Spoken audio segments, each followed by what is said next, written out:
Hello everyone, কেমন আছেন সকলে? আজ আমরা এসেছি কল্যাণের বইমেলাতে। প্রতি বছরই আসি, আর এবারেও এসেছি।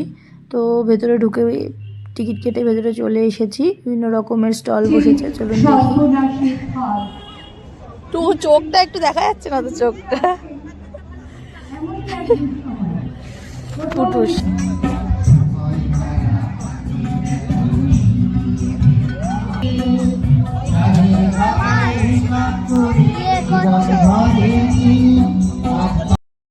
তো এখানে নানা ধরনের বেতের জিনিসও তৈরি করে বিক্রি করছে। আর এখানে গোপালের বিভিন্ন ধরনের সাজের জিনিস আছে। তো এখান থেকেই গোপালের ড্রেস নিয়ে নিলাম। তো এখানে গাছের সেকশানে চলে এসেছি, আর এখানে প্রচুর ইনডোর প্ল্যান্ট। এগুলো দেখে তো নিতেই হবে একটা, যে কোনো কিছু। তো আমি এখানে দাঁড়িয়ে পড়েছি। আর এখানে বন্দুক চালাতে পারুক না পারুক, একটা চেষ্টা করতেই হবে। সব মেলাতে গিয়ে এইসবই করে। তো এইরকমই দাঁড়িয়ে পড়ে। আর এখন এই স্প্রিং পটাটো খুব ভালো লাগে খেতে সবারই। তো আমরাও মেলায় এসেছি, দেখেছি, তো খেতেই হবে। তো নিয়ে নিলাম দুখানা। আর এখানে ঘুগনি বিক্রি হচ্ছে, ঘুগনিও একটা খাবে ওর বাবা।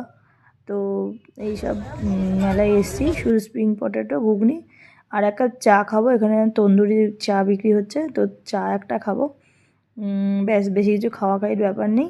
এবার চলে যাবো সোজা বইয়ের দোকানে, বইয়ের স্টলে। কারণ বই মেলায় এসেছি, অথচ বই কিনবো না, এটা সত্যিই খারাপ ব্যাপার, লজ্জার ব্যাপার আর কি।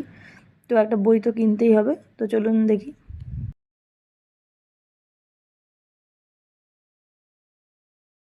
তো এই বইটা খুব পছন্দ হয়েছে ছেলের, তো এটাই নিলাম, ম্যাথের বই একটা। আর এদিকে বিভিন্ন রকমের সাজানোর, ঘর সাজানোর জিনিস বিক্রি হচ্ছিল, কিন্তু এগুলো দেখেই বাড়ি চলে যাব, কারণ এগুলো প্রচুর দাম এখানে। তো নেবো না। আর এখানে একটা সায়েন্সের গাড়ি দাঁড়িয়েছিল, তো ওই গাড়ির মধ্যে দেখলাম কিছু কিছু জিনিস, দেখে কিছু মাথায় ঢুকেছে, কিছু মাথার ওপর দিয়ে বেরিয়ে গেছে। কিন্তু এবার আমরাও মেলার থেকে বেরিয়ে যাচ্ছি এইসব নিয়ে। তো আজকের মতন ভিডিওটা আমি শেষ করছি। চলো টাটা, বাড়ি সবাই চলো। ভালো থাকবেন।